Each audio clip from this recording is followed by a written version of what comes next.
Look, I think at this stage this is a credit to the research team in the management. It's certainly opened up the sward plenty thick enough, taken the density out of it, I should say, to allow the predicted annuals and clovers to come through. I think this is, if everybody could sort of try and get this for a March population of their kikuyu, this would be ideal to come down to this density.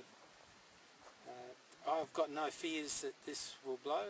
Sure, you might lose a bit of crushed manure because there's been that many sheep in here. You might get a bit of dust from the manure that blows off the paddock, but the actual paddock itself is stable. It's firm. Digging a spade into here, I had difficulty pushing the spade in plenty of places. No, this is fine, it really is. You've got a sponge of root mass across the entire paddock, which is going to trap not only the nutrients but the water as well. So yeah, perfect really. It's really good. So if everyone's kikuyu was managed to this density, I think we'd be a lot better off. Problem is, people get scared.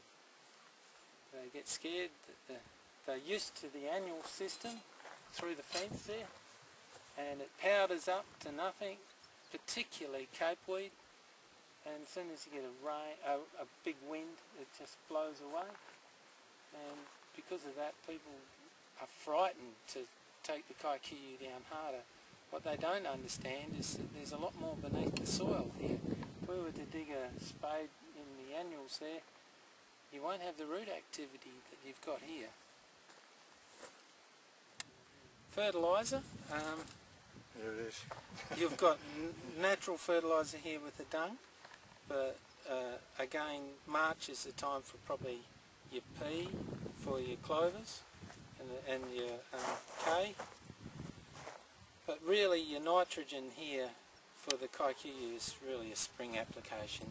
And I think the trouble is nowadays is that all us farmers, we're finding it very expensive to buy fertiliser, and the beauty of kikuyu here with this deep root system that it's got is that we're pulling spent fertiliser that Dad and Grandpa put on years ago, and we're starting to bring it back to the surface and recycling in the form of that dung that's on the ground, and so our fertiliser bank is starting to work for us.